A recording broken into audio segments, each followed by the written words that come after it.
وأعز جده وهزم الأحزاب وحده. قال الله تعالى في الكتاب العزيز: اقترب للناس حسابهم وهم في غفلة معرضون. أيها الإخوة والأخوات، أوصيكم وإياي بتقوى الله فقد فاز المتقون. قال الله تعالى في الكتاب العزيز: يا أيها الذين آمنوا اتقوا الله حق تقاته ولا تموتن إلا وأنتم مسلمون. قال الله أيضا: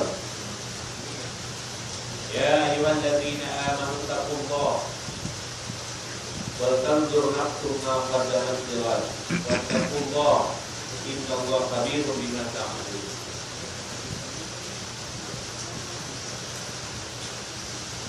Alhamdulillah.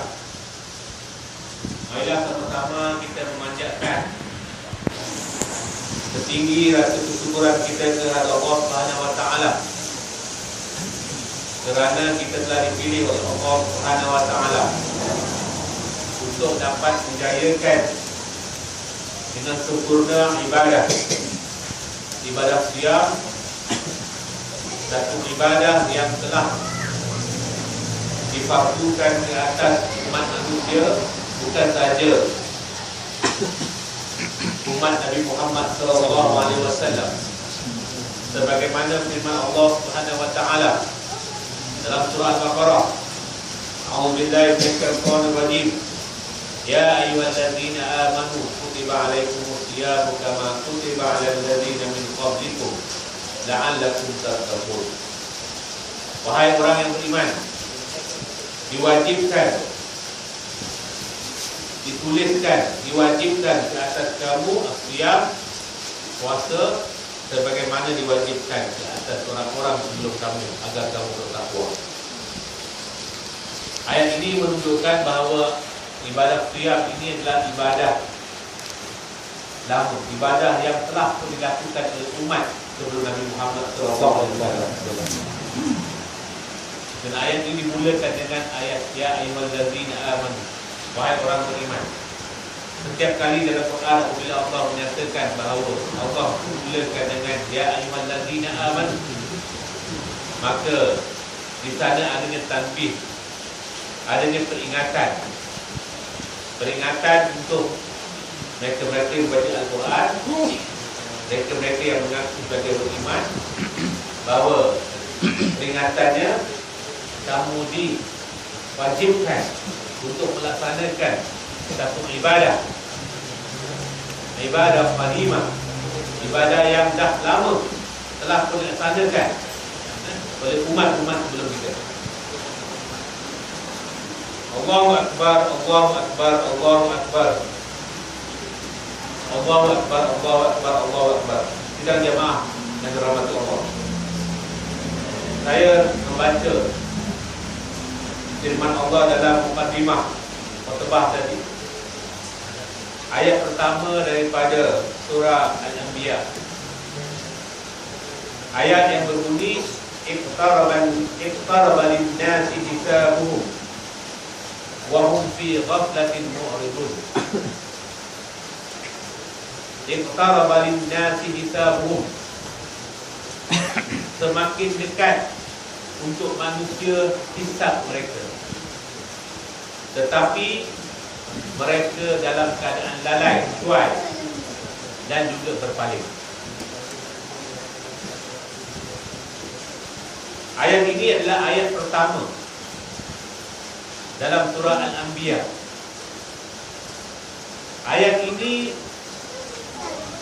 adalah tema kepada khutbah pada pagi. Ayat ini membawa kita kepada banyak persoalan.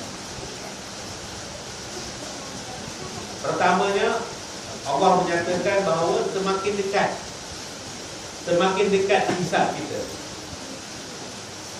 Iqtaraba lin-nasi hisabuhum, ay iqtaraba lin-nasi yaumul qiyamah. Hisab di situ bermaksud telah dekat hari kiamat, telah makin dekat. Allah menggunakan kalimah iqtaraba, maknanya semakin dekat, semakin menghampiri. Asy-Syaukani mengatakan fi kulli sa'atin aqrabu ilaihi min as-sa'ah allati qablaha. Setiap saat dalam kehidupan manusia ini makin mendekatkan mereka kepada hari kiamat. Wa qila li'anna kullu ma huwa ati qarib wa mautun kulli insanin qiyamu sa'ati. Apabila seorang manusia itu mati, maka di saat itulah sebenarnya telah bermula hari kiamat untuk dia. Wa mautu kulli insan qiyamu sa'ati. Matinya seorang insan, maka bermulalah kiamat kepada orang itu. Kerana seorang yang mati tidak akan kembali dari dunia.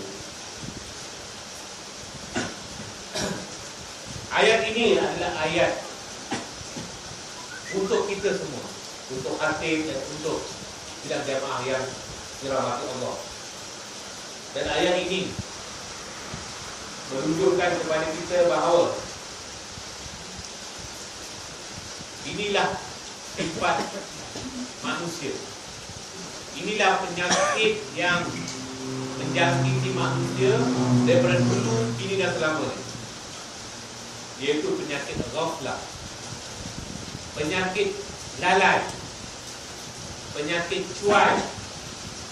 Ghaflah adalah satu kelemahan manusia. Ghaflah adalah satu penyakit manusia. Mereka lalai daripada penyakit Allah Subhanahu Wa Taala. Dan bukan saja lalai, tapi mereka juga berpaling, mu'ridun. Dalam ayat-ayat Allah mengatakan, walaqad zara'na li jahannama katsiran minal jinni wal ins. Minal jinni wal ins. Lahum qulubun la yafqahuna biha. Wa lahum a'yunun la yubsiruna biha. Wa lahum adhanun la yasma'una biha. Ulaika kal'am bal hum adall. Ulaika humul ghafilun. Allah mengatakan sesungguhnya kami menempatkan dalam neraka ini ramai, banyak daripada jin dan manusia. Kerana apa? Lahum qulubun la yafqahuna biha. Mereka mempunyai pemikiran, mempunyai hati, tapi tidak memikirkan ayat-ayat Allah. Dalam ayat-ayat Surah